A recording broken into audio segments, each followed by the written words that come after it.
ٹھیک ہے کہہ دیا۔ وہ تو جیسے مکمل تیاری کے ساتھ آیا تھا۔ ڈگی کی طرف بڑھا، وہاں سے ایک اسکول بیگ نکالا، کندھوں پہ ڈالا اور مہرام کے پاس سے ہوتا وہ آگے نکل گیا۔ آ جائیں، اشارہ کرتے ہوئے کہا۔ مہرام تل ملا اٹھی، میرے ہی گھر میں مجھے ہی آنے کا بول رہا ہے۔ ایک تو اسے ویسے بھی مہمانوں سے کوفت ہوتی تھی، اوپر سے یہ زبردستی کا مہمان، وہ بھی کون؟ ذباب عروج کا سگا بھائی۔ اللہ جی، اب بس سب آپ کے سہارے ہے۔ دعا کرتی وہ اندر چلی گئی۔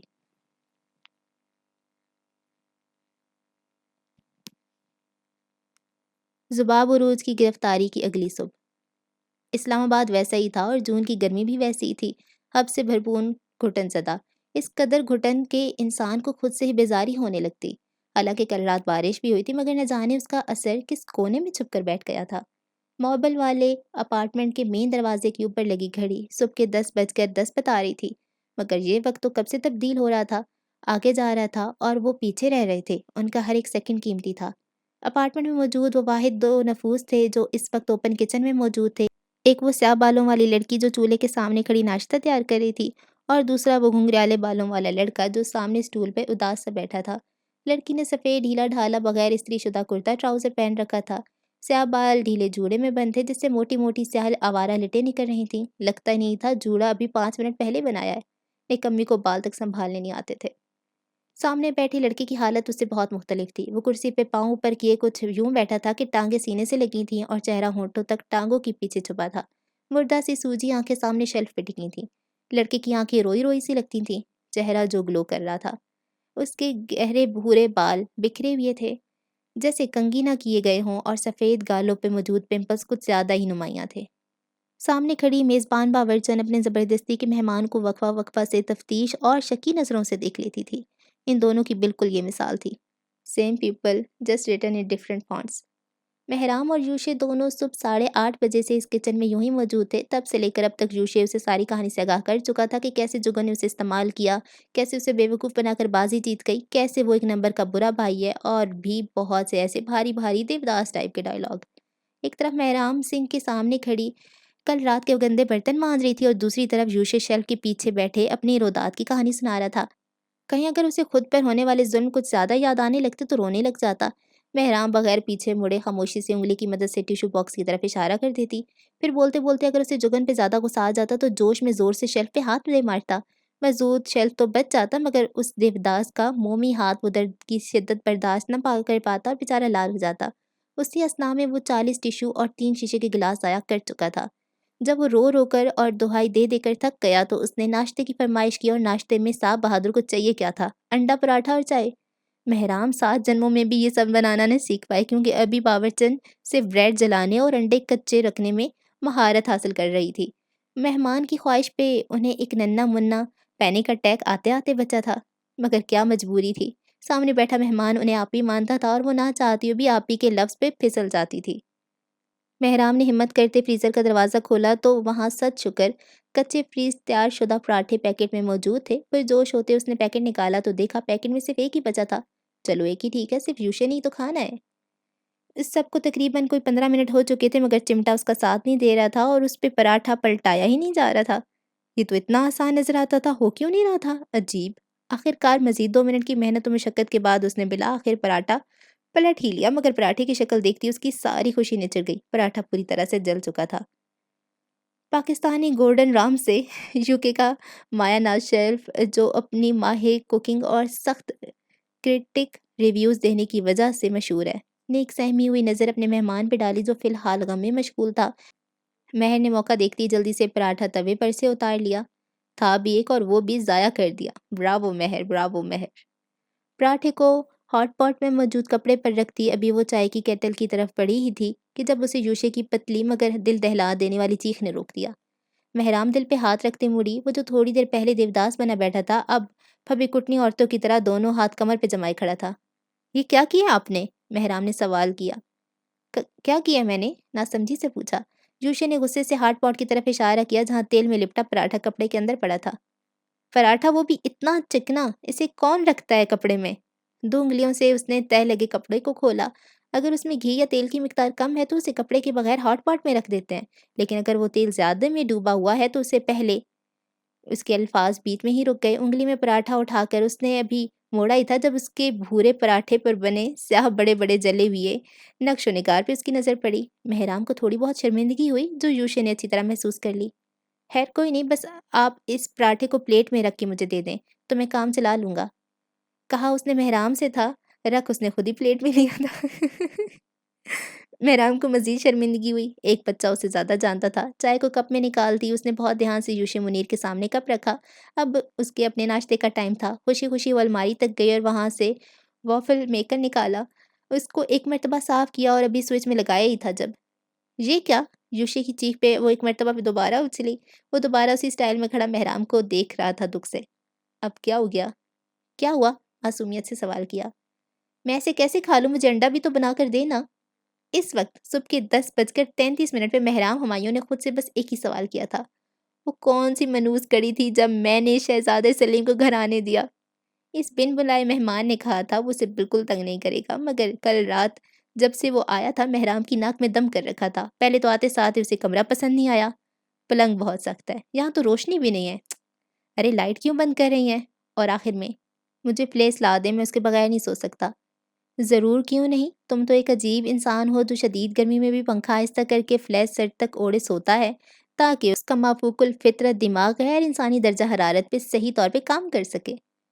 مجھے فرائی نہیں آتا، آملیٹ بنا کر دے سکتی ہوں، مہرام نے آہستہ سے کہا۔ آخر کو وہ چھوٹا بھائی تھا، وہی بنا دیں، اب تو بس میں ناشتہ کر کے ساتھ ہی گزارا ہی کر رہا ہوں، میری طبیعت ٹھیک ہوتی تو خود کے لیے کچھ اچھا سا بنا لیتا، معصومیت بھری بیزاری سے کہا، مگر گھر کی مالکن کو یہ معصومیت بالکل نہیں بھائی تھی۔ مہرام تو مہرام، کچن کی کھڑکی پر موجود چڑیا جو کب سے اپنے چڑے کو پکا رہی تھی وہ بھی اس باورچن کے ایک بچے کے ہاتھوں ہوتی بےزتی سن کر اپنے چڑے کو بھول کر وہیں جم گئی۔ بہن سیر ہے تو بھائی سوا سیر۔ جی اچھا، دانت پر دانت جماتے مہرام نے کہا اور فریج میں سے انڈا نکال کر فریج کا دروازہ پوری قوت سے مارا، اسی زور سے ٹھا کر کے فرائنگ پین چولہے پہ رکھا، پھر نہایت ہی نزاکت کے ساتھ فوک کی مدد سے انڈے کو توڑا، مگر یہ نزاکت کچھ ہی دیر کے لیے تھی کیونکہ اگلے ہی لمحے اس نے 2 چمچ لال مرچ کی بھر بھر کے انڈے میں ڈالی، مگر آدھی چمچ نمک کی ڈالی، اور یوں پھینٹا کی آواز سن کر وہ بیچاری چڑیا بھی ڈر گئی۔ گزارا کر رہے نا، اب کرے گزارا۔ اس انڈے کے ساتھ بیک گراؤنڈ میں بس ایک شیطانی قہقہے کی کمی تھی۔ چولہے کے نیچے آگ لگاتی اس نے نہایت زور سے بغیر تیل والے فرائنگ پین میں انڈا پٹاخ کر کے ڈیلا، کچھ چھینٹے اس پر آئیں اور کچھ یوشے پہ گریں، بغیر تیل کی وجہ سے وہ انڈا فرائنگ پین پر چپک کر رہ گیا۔ یہ کیا کر دیا؟ مہمان نے میزبان سے کہا، جب آپ جلدی جلدی فوک کی مدد سے انڈا کھرچنے لگی جو کہ اترنے کی بجائے مزید بکھر رہا تھا۔ نو نو نو، وہ پینک کر رہی تھی، دانی سے جان سے مار دیں گی فرائنگ پین کی حالت دیکھ کر۔ ایسے نہیں، یوشے نے اسے سائڈ پر ہٹایا اور جگاڑ لگاتے ہوئے اس نے فرائنگ پین ایک طرف کرتے ہوئے اس میں تیل ڈالنا شروع کر دیا۔ مسلسل 3 منٹ کی انتھک محنت کے بعد اسے نصیب میں جو آیا تھا وہ آدھا جلا اور بے تحاشا تیز مرچوں والا انڈا تھا۔ فرائنگ پین کی طرف ہم نہیں جاتے، اور جب مہر النساء خاور مہرام ہمایوں کو جان سے مارے گی تب ہم اس معاملے پر بھی روشنی ڈالیں گے۔ اتنی محنت کی تھی اس نے۔ اپنا ناشتہ چھوڑتے وہ تھکے تھکے انداز میں اوپن کچن سے باہر نکلی اور یوشے کے ساتھ موجود دوسرے خالی سٹول پہ ڈھہ گئی۔ ساتھ بیٹھے لڑکے پر پتہ نہیں کیوں اسے ترس آ رہا تھا۔ ایک تو کل ہی اس کی بہن اس نے مطلب کی جگن نے جیل میں ڈالا، اور آج وہ اس کے ہاتھ کا بنا ہوا بدذائقہ کھانا کھا رہا تھا۔ کیسا ہے؟ مہرام نے بہت دیر بعد جھجکتے ہوئے سوال کیا۔ جانتی تو تھی کہ کیسا ہے، مگر پھر بھی ہمت کر کے پوچھ ہی لیا تھا۔ کچھ خاص برا نہیں ہے، بس اس بگول کھا لوں گا، اس کے بعد تو ہضم ہو جائے گا۔ اس کے کہنے پہ مہرام بے اختیار ہنستی۔ پتہ ہے آپی کے ساتھ ایسے موقع کے لیے بہت ترسا ہوں، مگر اداس مسکراہٹ کے ساتھ کہا، میں تمہاری مدد کروں گی، میں ذباب کو نکالنے کی کوشش کروں گی۔ وہ وعدے نہیں کرتی تھی اور دوسرے کے کام تو بالکل بھی نہیں کرتی تھی، مگر پتہ نہیں کیوں اس بچے میں اسے اپنا آپ نظر آتا تھا۔ واقعی؟ اس نے جوش سے کہا۔ جواب مہران نے ہلکا سا مسکرا کر اسے تائید کی۔ یوشے کی خوشی کا کوئی ٹھکانہ نہیں تھا۔ چلے پھر اسی خوشی میں آج یوشے منیر کے ہاتھ کے بنے وافلز کھائیں۔ اپنے ناشتے کو دور دھکیلتے ہوئے وہ فریج کی جانب بڑھا۔ انڈا اور دودھ نکالتے ہوئے بھی وہ مسلسل بول رہا تھا، اپنی اور ذباب کی کہانیاں سنانے کے علاوہ شاید ہی اس کا کوئی اور کام تھا۔ مہر مسکرا کے بس اس کی باتیں سن رہی تھی جب پیچھے صوفے پہ موجود اس کا فون بجنے لگا، شاید کوئی نوٹیفیکیشن آئی تھی۔ یوشے ابھی بھی پس منظر میں بول رہا تھا۔ مہرام نے اپنا فون ان لاک کرتے ہوئے میسج پڑھا۔ قرۃ العین کے ڈاکٹر کا میسج تھا کہ آج 11 بجے ان کی اپائنٹمنٹ ہے۔ مہر نے قرۃ العین کو اطلاع دینے کے لیے کال لسٹ کھولی جب اس کی کان اچانک یوشے کی باتوں پر رک گئے۔ کان ہی کیا، اس کا پورا جسم وہیں جم گیا۔ اب ایک بار سب ٹھیک ہو جائے گا نا آپی، آپ آسٹریلیا مت جائیے گا، دوبارہ یہیں ہمارے ساتھ رہنا، آپ دوبارہ شادی بھی کر لینا، ویسے بھی آپ کی اور احمد بھائی کی بنتی بھی تو بہت ہے۔ اس سے پہلے کہ وہ آگے کچھ بولتی محرام نے غصے سے اس کی بات کاٹی۔ بس! محرام کی آواز پہ انڈا اس کے ہاتھ سے پھسلتا پھسلتا بچا۔ لاؤنج میں سناٹا چھا گیا۔ سوچ سمجھ کر بولا کرو۔ سے آنکھوں میں بے تحاشا غصہ تھا۔ وہ آنکھیں وارن کر رہی تھی کہ منہ بند کر کے رکھو۔ یوشا نے معصومیت بھری حیرت سے اسے دیکھا جو اسے ڈانٹ کر غصے سے کمرے کے اندر جا چکی تھی۔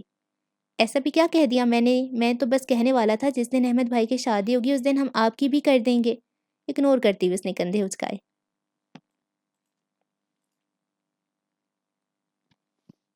2 سال پہلے انٹرویو کے بند دروازے کے باہر ایک واحد وہ تھی جو پرسکون بیٹھی تھی۔ اس کے ساتھ بیٹھی آسٹریلین لڑکی اپنی سیاہ نیل پالش والے ناخن آدھے کتر چکی تھی اور اس کے سامنے بیٹھا سیاہ فام وہ مسلسل اپنے ساتھ لائے گئے پورٹ فولیو پر نظریں دوڑا رہا تھا۔ بھائی ایک انٹرویو ہی ہے، کون سا سول سروسز کا امتحان ہے؟ اس نے آنکھیں گھماتے ہوئے پوچھا۔ اپنے پچھلے دنوں میں ڈوبتے کریئر کو دیکھتے ہوئے اس نے وقتی طور پہ فری لانسنگ کو ترک کرنے کا فیصلہ کیا۔ اسی وجہ سے ابھی وہ ایک ماڈلنگ اسٹوڈیو کے مصنوعی پودوں سے مزین کردہ ویٹنگ روم میں بیٹھی تھی۔ تھوڑی سی دور انٹرویو کا کمرہ تھا جہاں ابھی انہی میں سے ایک پارٹیسپینٹ اٹھ کر گیا تھا۔ لمبی میرون رنگ کی ٹخنوں سے اوپر آتی فراک کے ساتھ اس نے وہی نیوڈ بلاک ہیلز پہن رکھی تھیں۔ فراک پر اوپر سے نیچے تک درمیان میں بٹن لگے تھے اور اس کے بازو چھوٹے اور پھولے ہوئے ہونے کی باعث اس کے سفید سوکھے بازو نمایاں کر رہے تھے۔ بالوں کو اونچی پونی ٹیل میں باندھے ان پر لال رنگ کی اسکرنچی لپیٹ رکھی تھی۔ وہ آرام سے بیٹھی، کبھی ساتھ بیٹھی آدھی مرتی ہوئی لڑکی کو دیکھتی، پھر نظریں ہٹا کر سامنے بیٹھے سیافام کو اور پھر ریسیپشن ڈیسک پہ بیٹھی اپنے لیپ ٹاپ پر سولیٹیئر کھیلتی ریسیپشنسٹ کو۔ سامنے سارے ماحول سے اس نے ایک بات اخذ کی تھی اور وہ یہ کہ مہرام ہمایوں تم اپنے اسٹوڈیو کا ماحول کبھی ایسا نہیں رکھو گی اور خاص کر کے انٹیریئر تو ایسا بالکل بھی نہیں۔ آرام سے اس بڑے مصنوعی گملے کے پاس بیٹھے اسے اچانک ہی اپنے فون کی تھرتھراہٹ محسوس ہوئی۔ اس کا لمبا ہینڈ بیگ تقریباً کرسی سے نیچے لٹک رہا تھا جب اس نے اسے کھولتے ہوئے اپنا فون نکالا۔ انابے کالنگ۔ حیرت سے اس نے بھویں سکیڑیوں اور سبز بٹن کو دباتے کان سے فون لگایا۔ ہیلو، آسٹریلین لب و لہجے میں کہا۔ وعلیکم السلام۔ انابے کی بے لچک کا جواب پہ اس نے دانتوں تلے زبان دی اور بغیر آواز نکالے ہونٹوں کو سوری بولنے والے انداز میں کیا۔ کہاں ہو؟ بغیر کسی لگے لپٹے کے کہا۔ محرام کو کچھ غلط ہونے کا احساس ہوا۔ شادی والی واقعے کو 3 ہفتے ہو چکے تھے۔ میں گھر پہ نہیں ہوں آنٹی، دراصل ایک انٹرویو دی۔ فجر کہاں ہے؟ اس کی بات تیزی سے کاٹتی انہوں نے کہا۔ لہجے کی ہمدردی اور انسیت آج غائب تھی، وہاں افراتفری کے پیچھے غصہ چھپا تھا۔ محرام کچھ دیر کے لیے خاموش ہو گئی۔ جواب تھا یہ اتنا غیر متوقع؟ مجھے نہیں پتا آنٹی، مجھے کیسے پتا ہوگا؟ گھر پہ ہی ہوگا شاید۔ آخری لفظ اس نے آہستہ سے کہے۔ اپنے جواب پر وہ یقین سے کہہ سکتی تھی کہ انابے کا منہ خفت اور اس کی لاپرواہی پہ لال ہو گیا ہوگا۔ تم اس کی بیوی نہیں ہو؟ پچھلے 3 دن سے اس کا فون بند جا رہا ہے اور تمہیں کچھ ہوش نہیں؟ ایک لہجے کے لیے محرام کو ان کی بات کی تک سمجھ نہیں آئی وہ اس سے کس بات کے لیے لڑ رہی تھی۔ آج تک محرام بیٹے آپ کی جاب کے بارے میں نے کچھ نہیں کہا، لیکن آپ اتنی لاپرواہ ہیں کہ آپ کو معلوم ہی نہیں فجر کہاں ہوتا ہے۔ وہ گھر میں بھی ہوتا ہے، تب کہاں مجھے کچھ پتا ہوتا ہے؟ اس نے دل میں سوچا۔ دوسری طرف انابے کا بے لچک لہجہ ویسا ہی تھا۔ ہاں، اب وہ بے سکونی اور افراتفری نہیں تھی، شاید وہ جلدی اسی لیے کر رہی تھی کہ جو 3-4 بھاری ڈائیلاگز انہوں نے یاد کیے تھے وہ بول کے اور فوراً سے مدعے پر آئیں۔ اسی دوران انٹرویو والے کمرے کا دروازہ کھلا اور اندر جانے والے پارٹیسپینٹ باہر نکلا۔ محرام نے نظر اٹھا کے اسے دیکھا۔ آپ نے اسے کال کی؟ کچھ پوچھا؟ مجھے لگا آپ کو پتا ہوگا، لیکن اندھیرا وہاں بھی تھا، مایوس کن لہجہ جیسے عموماً ساسوں کا ہوتا ہے۔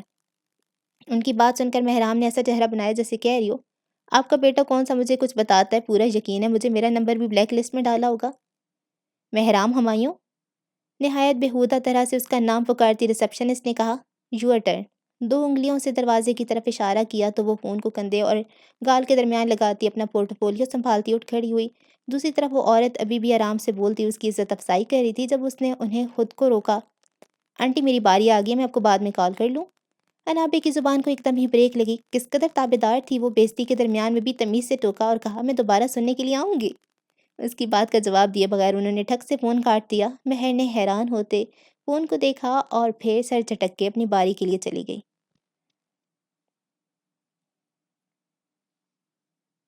دوپہر کے 11:15 ہو رہے تھے۔ وہ مہرالنساء خاور کے ہاسپٹل میں موجود تھی۔ فارمیسی سے دوائیاں لیتی وہ اپنی ماں کے کمرے کی جانب بڑھ رہی تھی۔ 11 بجے کی اپائنٹمنٹ پہ وہ 10 منٹ لیٹ پہنچی تھے۔ اس کی ٹائم کی پابند ماں کو یہ بات کچھ راست نہ آئی مگر انہوں نے کچھ نہیں کہا۔ ان کی ہر حرکت پہ اسے یہ یقین ہو چکا تھا کہ کومے نے اس کی ماں کی یادداشت بھلا دی ہے۔ ڈاکٹر کے بقول اب اس کی ماں کو ویل چیئر کی کوئی ضرورت نہیں تھی، وہ بیساکھی کے سہارے پر بھی چل سکتی تھیں، بس انہیں سفر کرنے سے منع کیا گیا تھا۔ ڈاکٹر کی پرسکرپشن شدہ دوائیاں خریدتی وہ اپنی ماں کے کمرے کے بالکل قریب آ گئی۔ دروازے کے ہینڈل پہ ہاتھ رکھتے اندر سے آنے والی آوازوں نے اسے روک دیا۔ اس آواز کو وہ پہچانتی تھی، اس کے سب سے برے خوابوں میں یہ آواز ضرور ہوتی تھی۔ ایک جھٹکے سے دروازہ کھولتے وہ اندر داخل ہوئی۔ کمرے میں موجود دونوں لوگوں نے نظریں گھما کے دروازے کی طرف دیکھا۔ جو بول رہا تھا اس کا منہ کھلا تھا اور جو سن رہی تھی وہ جبرن مسکرا رہی تھی۔ ایک منٹ آنٹی، مہرام بھی آپ کے ساتھ آئی ہے؟ فجر نے حیران ہوتے ہوئے ان سے پوچھا، لیکن اس کی حیرت میں طنز چھپا تھا۔ دروازے پہ کھڑی مہرام ابھی بھی اس حالت پہ جمی تھی۔ دنیا اتنی چھوٹی تو نہیں کہ مہرام ہمایوں ایک ہی ہفتے میں 2 بار فجر عدیل سے ٹکرائی ہے۔ میری کل ملاقات ہوئی تھی اس سے شوٹ پر۔ آہستہ سے دروازہ بند کرتے وہ عین کی جانب آئی۔ لیکن اس بے مروت لڑکی نے بتایا نہیں اباؤٹ یور کنڈیشن، اگر یہ بتاتی تو میں پہلے ہی ملنے آ جاتا۔ مصنوعی ندامت سے کہتے ہوئے اس نے نظریں جھکا لی۔ مہرام کا بس نہیں چلا تھا اسے اٹھا کر کھڑکی سے باہر پھینک دے۔ اسے بے اختیار ابھی شادی کے دن یاد آئے، ایک تم اور تمہارا بورنگ خاندان۔ فجر کو اس کی فیملی سے چڑ تھی اور یہ ناپسندیدگی ایک بار نہیں کئی مرتبہ ظاہر ہوتی تھی۔ یہی ایک وجہ تھی کہ مہرام اپنی شادی کے 2 سالوں میں ایک بار بھی پاکستان نہیں آئی تھی، کیونکہ اس کے شوہر کو یہ سب پسند نہیں تھا۔ عین کے پاس پڑی ان کی رپورٹ اٹھاتے اس نے دوائیاں سنبھالیں۔ شمس عدیل کیسے ہیں؟ اس کی ماں نے اپنے نبے تلے لہجے میں فجر سے پوچھا۔ 2 دن پہلے مجھے کال آئی تھی اس کی، میری طبیعت کا پوچھ رہے تھے۔ فجر کے چہرے کا رنگ اڑ گیا۔ بتا رہی تھی مجھے آیا ہوا ہے ان کا بیٹا۔ عین نے صحیح موقع پہ صحیح بم پھوڑا تھا۔ فجر کی چوری پکڑی گئی تھی۔ اس نے ایک نظر مہر کو دیکھا جو خود اپنی ماں کو حیرت سے دیکھ رہی تھی، اور پھر نظروں کا زاویہ موڑتے عین کو دیکھا۔ وہ آنٹی انہوں نے مجھے نہیں بتایا، نظریں چراتے ہوئے کہا۔ کوئی بات نہیں، جہاں مہر نے نہیں بتایا وہاں شمس بھی نہ بتائے تو خیر ہے۔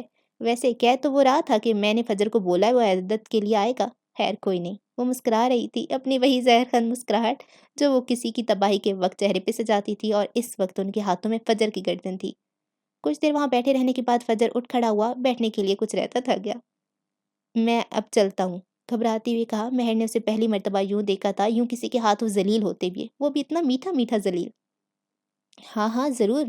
قرۃ کی مسکراہٹ ختم ہونے کا نام ہی نہیں لے رہی تھی۔ فجر نے کل وداعی نظر مہر پہ ڈالی اور کمرے سے نکل گیا۔ اب وہاں صرف مہرام اور قرۃ تھے۔ ان کے چہرے کی مسکراہٹ اب ڈھل کر دوبارہ وہی بے تاثر عین بن گئی تھی۔ مہرام ابھی بھی سب کچھ ڈائجسٹ کرنا چاہ رہی تھی۔ واقعی میں اس کی ماں کی یادداشت غائب ہو گئی ہے۔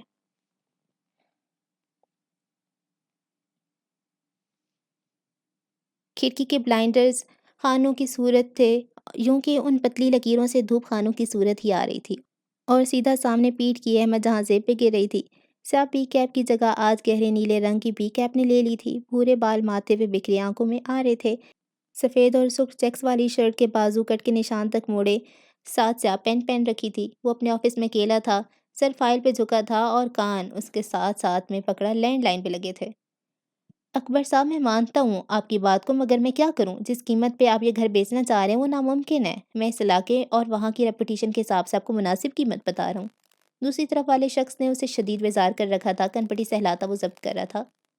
اگر آپ کی جان کو خطرہ ہے تو کیا وہاں آنے والے دوسرے لوگوں کو نہیں ہوگا؟ میں آپ کے ساتھ ایک ڈیل کر رہا ہوں، کسی ناسمجھ پارٹی کو اس قیمت پہ دلوا دے گا، وہ گھر آپ کو 20% منافع بھی ہو جائے گا، پھر بھلے سے ان کی جان کو خطرہ رہے، وہ آپ کا سر درد نہیں رہے گا۔ گہرا سانس لیا۔ اسی دوران اس کے کمرے کا دروازہ کھلا اور اس کا اسسٹنٹ ہاتھ میں اس کا خاص مشروب حیات تھا ہمیں اندر داخل ہوا۔ احمد نے اسے 2 انگلیوں کے اشارے سے کپ سامنے میز پہ رکھنے کا کہا۔ شفیق جابر صرف آپ کے گلے کی ہڈی نہیں، میری بھی ہے۔ آپ کی مدد سے میں اس حد تک ہی کر سکتا ہوں کہ مارکیٹ پرائس سے تھوڑا آگے پیچھے کر کے گھر کسی انجان شخص کو بیچ دوں جو اس علاقے کی مشہوری سے واقف نہ ہو۔ کہتی ہوئی اس نے چائے کا کپ تھاما۔ اسسٹنٹ ابھی بھی وہیں کھڑا تھا۔ احمد نے محسوس کیا کہ وہ کچھ بات کرنا چاہتا ہے۔ چائے کا کپ منہ تک لے جاتی ہوئی اس نے ایک آئی برو چکاتے ہوئے اسے کیا ہے کا اشارہ کیا۔ باہر ایک لڑکی آئی ہے، اسسٹنٹ نے سرگوشی کرنے والے انداز میں کہا۔ احمد جہاں زیب کے آئی برو نہ سمجھی سے سوکڑ گئے۔ وہ ان کی دوسری طرف موجود شخص ابھی بھی بول رہا تھا۔ 1 منٹ ہولڈ کریں، کہتی ہوئی اس نے اسپیکر پر ہاتھ رکھا۔ ایک لڑکی کا کسی پراپرٹی کے دفتر میں ہونا عجیب بات تھی، اور اس کے دفتر میں ہونا تو اور بھی عجیب بات تھی۔ اب بولو۔ کہہ رہی ہیں انہیں آپ سے ملنا ہے، اسسٹنٹ نے رازداری سے کہا۔ ہے کون؟ اس نے گھورتے ہوئے اسسٹنٹ سے کہا تو وہ تھوڑا ڈر گیا۔ کسی باز الحمایوں کی بہن کہہ رہی ہیں خود کو۔ لمحے کے 1000ویں حصے میں احمد جہاں زیب کو ہر چیز رکتی ہوئی محسوس ہوئی۔ باز الحمایوں کی بہن مطلب مہرام ہمایوں، مگر مہرام اس کے دفتر میں ایسا کیا ہوگا؟ اکبر صاحب میں تھوڑی دیر میں آپ کو خود کال کرتا ہوں۔ بغیر دوسری طرف والے شخص کی سنے فون کریڈل پہ رکھتے ہوئے وہ فوراً سے اٹھا۔ چائے پیچھے ہی رہ گئی تو اسسٹنٹ نے برا سمو بنا کر اسے دیکھا۔ محنت ضائع کر دی میری۔ ایک جھٹکے سے بھورے بالوں والے مرد نے دروازہ کھولا اور ادھر ادھر دیکھا۔ وہ بالکل سامنے بیٹھی تھی، ویٹنگ ایریا میں۔ احمد ریسیپشن ڈیسک کے پاس کھڑا تھا اور وہ شیشے کی دیوار کے پیچھے موجود کمرے میں بیزاری سے بیٹھی ارد گرد دیکھ رہی تھی جب اسے خود پہ کسی کی نظریں محسوس ہوئیں۔ بھوری آنکھوں والا مرد اپنے دفتر کے دروازے کے سامنے کھڑا تھا۔ سیاہ بالوں والی لڑکی کی بیزاریت ختم ہو کر بے تاثر نگاہوں میں بدل گئی۔ درمیان میں بس ایک سیکنڈ کے لیے ایک ہلکی سی مسکراہٹ جو ہمیشہ اسے دیکھتے ہوئے اختیار آتی تھی وہ ابھر آئی تھی، مگر وہ اسے بہت مہارت سے چھپا گئی تھی۔ احمد جہاں زیب کو دیکھتی وہ اپنا بیگ سنبھالتی اٹھی، گلاس ڈور دھکیلا، وزٹنگ روم سے باہر نکلی اور اسے تھوڑا سا دور کھڑی ہو گئی۔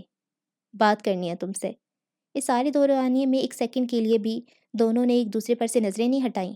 سے آنکھوں میں بھروسہ ٹوٹ جانے کی تپش تھی، بھوری آنکھوں میں بھروسہ توڑ دینے کی ندامت۔ اسلام آباد میں اب دھوپ ہر کونے تک پہنچ چکی تھی اور اسی دھوپ کے ساتھ گرمی کی تپش بھی ہر جگہ پھیل گئی۔ یہ وہی کیفے تھا جہاں کچھ دن پہلے علی عسکری اور مہرام ہمایوں ملے تھے اور عین موقع پہ احمد جہاں زیب آ چکا تھا۔ فرق یہ تھا کہ آج نہ وہاں پہ وہ دوگلا وکیل تھا اور نہ ہی وہ دونوں اندھیرے میں تھے، مہرام اندھے اعتماد کے اندھیرے میں، احمد جھوٹی امید کے اندھیرے میں۔ وہ دونوں اس پورے کیفے کے بیچوں بیچ بیٹھے۔ مہرام آرام سے اپنی کرسی پہ ٹیک لگائی بیٹھی تھی، اس کا سر اونچا تھا اور آنکھیں پتھرائی ہوئیں، جبکہ دوسری طرف احمد جہاں زیب کرسی پہ آگے وہ بیٹھا تھا، اس کا سر ندامت سے جھکا تھا اور آنکھیں دونوں ہاتھوں پہ مرکوز تھی جنہیں باہم ملائے اس نے ٹیبل پہ رکھا تھا۔ کیفے میں آج شور تھوڑا کم تھا۔ مہرام نے مکمل سفید ٹخنوں تک آتی فراک پہن رکھی تھی، دوپٹہ اپنے انداز میں اور بال کھلے چھوڑ رکھے تھے۔ احمد نے خشک ہوتے ہونٹوں پہ گیلی زبان پھیری اور بات کا آغاز کیا۔ میں ہمارے بارے میں بات کرنے نہیں آئی۔ ابھی تو اس نے بات کا آغاز ہی کیا تھا کہ مہرام نے اسے ٹوک دیا۔ اس کا لہجہ بے لچک تھا، جیسے وہ ارادہ کر کے آئی تھی کہ آج کیا کہنا ہے۔ احمد نے آہستہ سے سر اٹھا کے اسے دیکھا، بھورے بال آنکھوں میں آ رہے تھے۔ مہرام کی بات پہ دھیرے سے سر ہلاتے ہوئے مکمل طور پہ سیدھا ہوا، سر اٹھا تھا مگر نظریں جھکی تھی، کمر سیدھی تھی مگر کندھے جھکے تھے۔ کچھ پل خاموشی میں گزر گئے، پھر مہرام نے ٹھنڈی سانس خارج کرتی ہوئے آگی ہوئی ہاتھوں کو باہم ملایا اور ٹیبل پہ رکھا۔ ذباب کی بیل۔ احمد نے نظریں اٹھا کر اسے دیکھا۔ کب کروانے کا ارادہ رکھتے ہو؟ وہ طنز تو نہیں کرتی تھی مگر آج کر رہی تھی۔ کچھ دیر تک احمد جہاں سے کچھ نہیں بولا، وہ اپنے دوست کے بدلے ہوئے روپ کو دیکھتا رہا۔ اس کا بھائی بہت تکلیف میں ہے، ذباب کی بیل کروا دو۔ دھیمی لہجے میں وہ التجا کر رہی تھی۔ احمد جہاں زیب نے بے اختیار نظریں چرا لی، گلا کھنگارتے ہوئے وہ آگے ہوا۔ تم جانتے ہو اس نے کچھ نہیں کیا۔ مہرام ابھی بھی التجا کر رہی تھی۔ میں جانتا ہوں۔ تکن زدہ سانس نکالی۔ میں تمہیں اب جو بھی بتاؤں گا تمہیں اس پہ یقین نہیں آئے گا اور مہرام اس کی بات پر پیچھے ہو کر بیٹھی۔ اور کبھی امکان ہے کہ تم مجھے بے حس، بے غیرت اور نہ جانے کیا کیا بولو، مگر میں نے کہا تھا میں بھی ہمارے بارے میں بات نہیں کر رہا ہوں مہرام ہمایوں۔ جہاں مہرام نے اس کی بات حقن زدہ انداز میں کاٹی، وہیں احمد نے بھی اس کی بات کاٹی۔ ذباب کو جیل میں نے نہیں بھیجا، یہ تو مانتی ہو نا؟ اس کی بات میں مہرام نے ناگواری سے آنکھیں گھمائیں۔ لیکن میں اس کی فی الوقت بیل بھی نہیں کروا سکتا، یہ بھی مان لو۔ اپنی بات کہہ کر وہ پیچھے ہوا، کرسی پہ ٹیک لگا لی اور بازوؤں کو سینے پہ باندھ لیا۔ شطرنج کی چال چل رہی تھی، دونوں ایک دوسرے کی آنکھوں میں مقابل کا اگلا قدم جانچنے کی کوشش کر رہے تھے۔ دونوں ہی خاموش تھے۔ مہرام اسے سمجھنے کی کوشش کر رہی تھی جو غصے سے بیٹھا تھا۔ وہ کیا کرنے والا تھا؟ تم کیا کرنے والے ہو؟ آواز میں شک تھا اور آنکھوں میں تفتیش۔ احمد اس کی بات سن کر ہلکا سا مسکرایا۔ مہرام کو نہ جانے کیوں وہ اپنے دوست کی مسکراہٹ نہیں لگی۔ وہ گرم جوشی اور کمفرٹ کہاں گئی؟ شفیق جابر کو جانتی ہو؟ کھنکارتی ہوئی اس نے کہا۔ مہرام کو یاد پڑتا تھا کہ یوشے نے اپنی دکھی داستان میں اسی آدمی کا نام تو لیا تھا۔ منیر انکل کے اس آدمی سے میرے پرانے اختلافات ہیں، اور رک کر مناسب الفاظ استعمال کیے۔ ان کی بیٹی کے پرانے تعلقات۔ مہرام کے چہرے کے تاثرات ڈھیلے ہو گئے۔ یوشے کی کہانی میں اس نے یہ تو نہیں بتایا تھا؟ وہ کافی عرصے سے میرے پیچھے ہیں، بس میں ان سے جان چھڑانا چاہتا ہوں۔ اور تیزی سے بولتا وہ اچانک رکا، مہرام کو ایک لمحے کے لیے دیکھا اور دوبارہ کہا، اور صرف ایک ذباب ہے جو میری مدد کر سکتی ہے۔ صرف وہ جانتی ہے شفیق جابر کہاں ہے۔ صرف وہ اس تک مجھے رسائی دلوا سکتی ہے۔ عام صورتحال میں سانس لیا۔ وہ کبھی مجھے کچھ نہیں بتائے گی، تلخی سے مسکرایا۔ مگر اس وقت وہ بے بس ہے۔ میں اسے اپنے مفاد کے لیے استعمال نہیں کر رہا، میں بس اس کے باپ کے پرانے کھانسا کانٹ اتارنے کی اس کی مدد کرنا چاہتا ہوں، بس۔ آخر میں مہرام کو ایک لمحے دیکھا اور دوبارہ چہرہ جھکا لیا۔ مہرام اپنے دوست کے بدلتے رنگ دیکھ کر ہی حیران رہ گئی تھی۔ وہ کب ایسا ہو گیا؟ اسے چھوڑو، کیا اس کے لیے فرض تھا کہ سب کچھ اسے آخر میں بتایا جائے؟ تم ایسے تو نہیں تھے؟ کیفے کے شور میں اس کی آواز ایک ہلکی سی سرگوشی معلوم ہوئی۔